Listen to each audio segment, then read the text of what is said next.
Communiqué final de la 122e Assemblée plénière de la Conférence des évêques catholiques de Côte d'Ivoire. La 122e Assemblée plénière de la Conférence des évêques catholiques de Côte d'Ivoire s'est tenue du 23 au 29 janvier 2023 au foyer Jeune Viateur dans l'archidiocèse de Bouaké.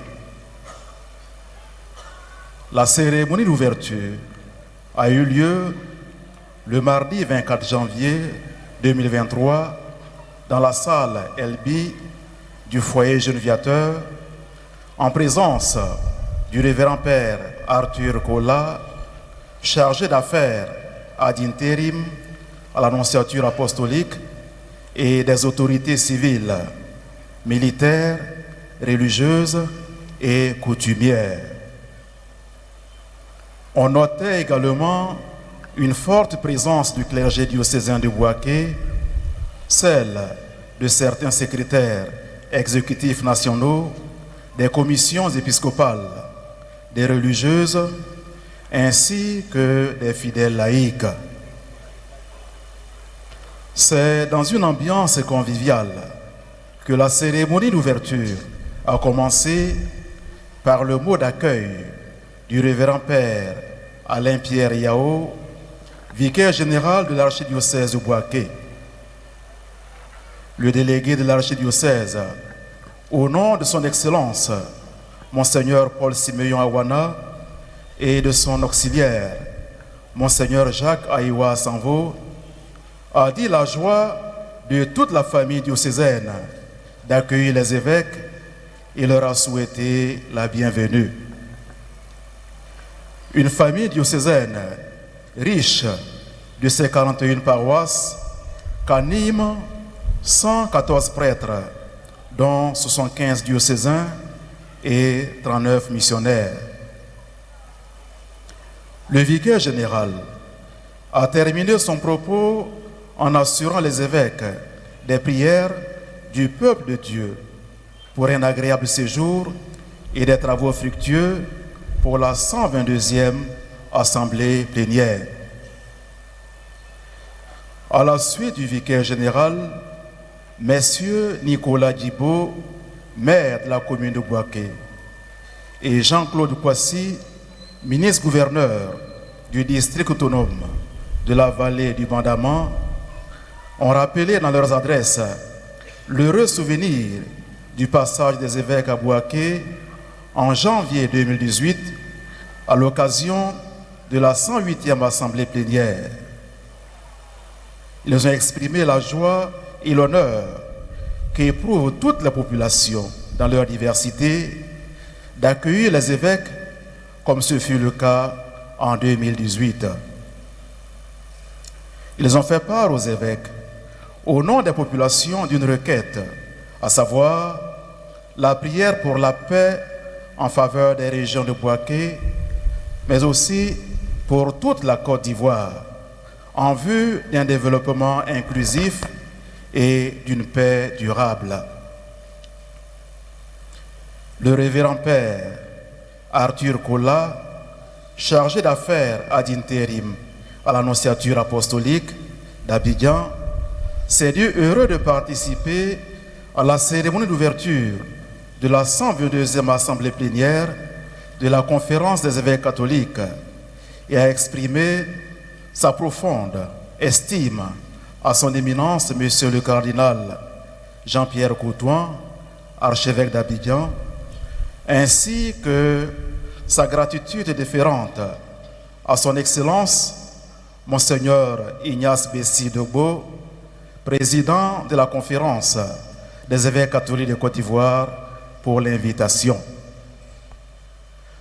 En saluant cordialement tous les évêques, le père Arthur Kola a fait une mention spéciale à leurs excellences, nos seigneurs Alain Clément Amiezi, évêque d'Odiéné, et Joseph Aka, évêque nommé de Yamoussoukro, qui participent à leur première assemblée plénière. Pour le chargé d'affaires, cette année 2023 rappelle des souvenirs aussi bien pour l'église familiale, pour l'église famille de Dieu qui est à Bouaké, que pour celle en terre ivoirienne. En effet, c'est en 1973 qu'un fils du pays, en la personne de feu Monseigneur Vital Komena Yao, d'heureuse mémoire, devenait le premier évêque ivoirien du diocèse de Bouaké. C'est lui qui deviendra plus tard le premier archevêque de Bouaké et dont cette année marque le jubilé d'or épiscopal, fut aussi président de la conférence des évêques catholiques de Côte d'Ivoire pendant 6 ans. 2023, c'est aussi l'année du cinquantenaire de l'érection de l'Annonciature apostolique de Côte d'Ivoire. Et enfin, comment ne pas se souvenir de la création du premier cardinal ivoirien en la personne de Bernard Cardinal Yago, voilà 40 ans. Ce fut le 2 février 1983. Tous ces événements rappelés constituent des indicateurs de la vitalité de l'Église en Côte d'Ivoire. Des défis restent cependant à relever, comme celui de la paix à conquérir sans cesse. En cette année 2023, qui est une année électorale, l'engagement et les efforts de tous en faveur de la paix nous mettront à l'abri de tristes situations que nous avons déjà connues. En effet, rappelle le Saint-Père, c'est ensemble, dans la fraternité et la solidarité, que nous construisons la paix, que nous garantissons la justice et que nous surmontons les événements les plus douloureux. Nous devons y penser à la lumière du bien commun avec un sens communautaire en créant les bases d'un monde plus juste et plus pacifique. Son Excellence, Monseigneur Ignace Bessi Dogbo, président de la Conférence des évêques catholiques de Côte d'Ivoire, a terminé la série des allocutions. Il a souhaité la bienvenue à ses frères dans l'épiscopat ainsi qu'à tous les participants à la cérémonie d'ouverture. L'adresse du président a eu un double ancrage. D'abord au plan social, le président note le calme relatif dans lequel vit la Côte d'Ivoire, poursuivant son développement dans une sous-région ouest-africaine, hélas, en proie au terrorisme, à la guerre, au coup d'État. Ce développement et cette paix relative, pour se consolider, doivent se faire dans un esprit de réconciliation vraie, source de guérison des blessures. Ensuite, au plan ecclésial, le président évoque l'événement majeur du synode. Après la phase nationale, ce rendez-vous de l'Église universelle est à l'étape continentale. Pour l'Afrique, cette phase se tiendra du 1er au 6 mars 2023 en Éthiopie, à Addis Abeba, où notre pays sera représenté. Monseigneur Ignace Bessi s'est réjoui des fruits du synode qui commencent à être visibles. Pour lui, en effet, la force transformatrice du synode se fait déjà sentir dans un style de vie en Église. L'intérêt pour la communion dans la diversité devient plus palpable et le désir de participation des laïcs à la vie de l'Église rencontre l'ouverture des clercs. À la fin de la première journée, les évêques ont célébré la messe solennelle d'ouverture à la paroisse Saint-Martin dans le quartier Air France. Elle fut présidée par son Excellence, Monseigneur Ignace Bessi Dogbo. Dans son homélie, partant de l'évangile du jour, Marc chapitre 3, versets 31 à 35, le président a invité à se déterminer par rapport à la question fondamentale de Jésus au sujet de la parenté. et a invité à sortir de nos appartenances restrictives. Le critère d'appartenance à la parenté de Jésus est simple, clair et précis. Il dépasse le sang, le village, le clan, la région, la religion, le pays, le continent, la race, l'association, le parti politique. Avec Jésus, la fraternité, c'est reconnaître, valoriser et aimer chaque personne indépendamment de la proximité physique, peu importe où elle est née ou habite. Les jours suivants, les évêques ont travaillé les différents points à l'ordre du jour. Ce furent pour l'essentiel les dossiers soumis par la commission épiscopale du clergé, des séminaires et de la pastorale des vocations, notamment harmonisation des étapes d'accompagnement vocationnel dans le diocèse de Côte d'Ivoire, disposition pour la collation aux ordres sacrés, projet d'autonomisation des séminaires. Les évêques ont par ailleurs désigné leurs représentants à la phase finale du synode qui se tiendra en 2 temps, octobre 2023 et octobre 2024. Ce sont Son Excellence, Monseigneur Marcelin Yaokwadio comme délégué et Son Excellence Monseigneur Jean-Jacques Kofiwa Kofi comme suppléant, c'est-à-dire en cas d'empêchement du délégué.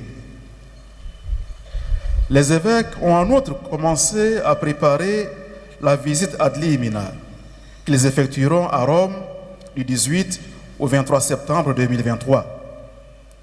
Les services à visiter ainsi que les porte-paroles ont été choisis. Ils ont travaillé sur le dossier de la réforme de la catéchèse et sur les médias catholiques. Ils ont reçu, à l'entame de leurs travaux le jeudi matin, le nouveau bureau de l'Union fraternelle du clergé ivoirien, dont le président est le révérend père Louis-Bernard Tébi du clergé de Kadiola. Les secrétaires permanents du Conseil pour les affaires économiques ont fait le bilan des différents comptes de la conférence épiscopale aux évêques et ont proposé le budget pour l'exercice 2023 que les évêques ont validé.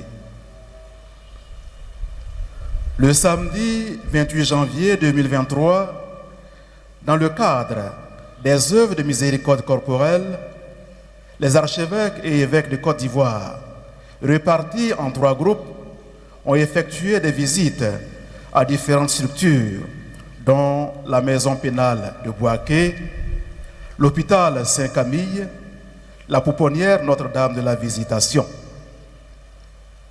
Ils ont ainsi manifesté aux pensionnaires de ces structures leur sollicitude paternelle et offert des présents. Dans l'après-midi, ils ont rendu une visite aux moines et aux moniales pour leur exprimer leur proximité et leur sollicitude paternelle.